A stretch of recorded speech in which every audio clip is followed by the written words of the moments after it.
Hi guys, this is Nasby Gaming at andito na naman po tayo guys sa isa na namang Project Sino guide. So guys, nag-update na ba ang lahat? Kasi kung hindi pa, update na kayo guys. Punta lang kayo guys ng Play Store and para ma-update yung inyong Project Sino. Kasi guys, maraming changes na nangyari.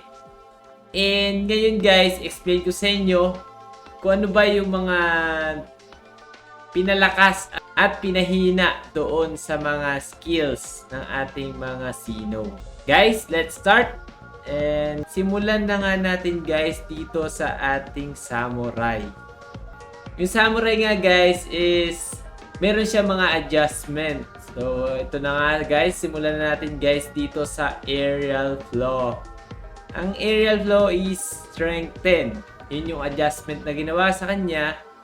And from 150% damage dun sa kanyang additional effect, kapag na-hit niya yung when targeting 2 or more enemies, is magiging 200% na yung damage niya. So plus 50%, so sobrang laking bagay guys. From 150% to 200%. Yan guys, yan yung Aerial Flow. Next guys is Malice. So Malice nga guys is Weaken. Pinahina siya. Dating may damage siyang medyo maganda-ganda, decent damage.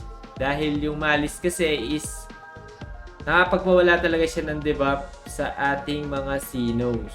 So binawasan lang yung kanyang damage. Okay? Yan yung ating Malice. So next guys is yung Cruciform. Weaken din siya before automatic critical guys dito sa ating Breaker. Ngayon guys is wala na. Next is Craving. So Craving natin is Strength 10. And ang dinagdag sa kanya guys is yung kanyang reduces speed sa ating mga kalaban. Okay, yan yung Craving. And next guys, Kamay Tachi. So yun nga guys is napalakas. So Kamay Tachi napalakas dahil yung kanyang effect ngayon guys is naki-critical na sa ating Breaker. So yan, and enhance the counter effect. Pinalakas pa yung counter effect niya like dun sa ating Grappler dati. Alala niyo yung kanyang counter attack, yung Grappler. So parang ganoon na siya ngayon. So Ronin, Strength 10, pinataas lang yung kanyang buhay. Next naman guys is yung mga special skill ng ating Samurai. Yung ating Samurai nga guys is may Iron Slay. Pinalakas siya dahil sa damage, additional damage. And ito naman Fantasy Slash, pinahina siya kasi yung summon niya is pinababa yung buhay. So yan, Evil Vigor, nag-heal siya, speed, and ngayon binawasan yung kanyang HP heal amount. So yun nga guys ang ating Samurai. So halos siyam yung kanyang pinababa o pinataas adjustments. And next natin guys na itatackle is itong Breaker. So yung Breaker nga guys is marami siyang pinalakas, isa lang ang pinahina. So let's start guys sa Overcyclone. Yung Overcyclone guys is amplify the damage effect. Yun yung adjustment details niya. And sure na sure ako malakas yan. So next naman guys, itong Catastrophe. Weaken siya. pinahina na yung damage guys. At the same time, nilagyan pa siya guys ng cooldown. So, hindi nyo na magagamit yan ng dalawang sunod na round. So, turn 1, nagamit nyo. Turn 2, hindi. Turn 3, pwede na ulit siya kapag nakuha nyo ulit yung catastrophe. So, yan. Guys, it's Summon Eater. So, Summon Eater, strengthen ulit siya. And add an effect that allows action. So, ang pagkakaintindi ko dito guys is yung kanyang Summon Eater is pwede na siyang tumarget ng any summon doon sa deck. Sabihin, nakakapili na siya. And next guys, yung Warcry. Pinalakas din siya dahil naglagay siya ng additional speed sa ating mga Sinnoh. Yan. Next guys is yung Soul Bite. Ang Soul Bite niya guys, add an effect to critical hit against summon units. So, yan. Para sa mga summon units, sobrang sakit itong Soul Bite. Next, ang special skill nga pala ng ating breaker na adjust is itong gravity. So, ang adjustment naman niya guys is strengthen.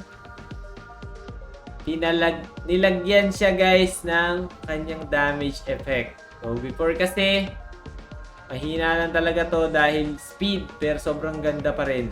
Ngayon, dinagdagan pa siya ng damage. Mas maganda kasi 100 lang to sa special gauge. So, yan. Yan nga pala guys yung ating breaker. Breaker adjustments. So, next guys is itong Guardian. Simulan natin guys dito sa Dome. Pinalakas siya guys dahil yung cooldown niya is binawasan. Naging 1 na lang from 2. And increase pa din yung kanyang shield. Same sa Omega naman guys is pinalakas dahil sa HP na dinagdag and attack sa summon units. Next guys, itong Repair. Repair naman guys, ito yung nagre-repair sa atin, mga Sinnoh natin. Increase the HP heal amount. Pinataas yung kanyang heal amount. So, sobrang ganda yata ng Guardian ngayon guys kasi puro strengthen siya oh. Kung mapapansin nyo. Dito naman tayo guys sa special skill ng Guardian. So, Aegis. Pinataas yung kanyang durability sa shield. And ito naman Perfect Wall. Same. Pinataas yung kanyang shield durability. And Hyper Repair before, dito lang tayo sa summon unit nakakapag-heal dito sa Hyper Repair ngayon guys is pasama na yung ating Sinnoh pero pinahina guys yung kanyang heal. Pero okay lang guys kasi paano wala ka ng summon? So magagamit mo pati Hyper Repair para i-repair yung mga buhay ng ating mga Sinnoh. Yun guys, yan na nga guys yung Guardian. So sana guys may natutunan kayo sa tatlo nating tinalakay ngayon, yung Samurai Breaker Guardian. Dito na magtatapos ang ating video. So maraming salamat nga pala guys sa nag-subscribe and nanonood sa ating videos. And sana sa mga dadating na araw ay suportahan nyo pa rin ako. So please don't forget to subscribe, like, and comment na din guys para sa mga questions nyo. So bukas guys, itatakal naman natin kung ano yung adjustment dito sa Psychic, Ninja, and Grappler. Yun guys, maraming salamat ulit. See you next time.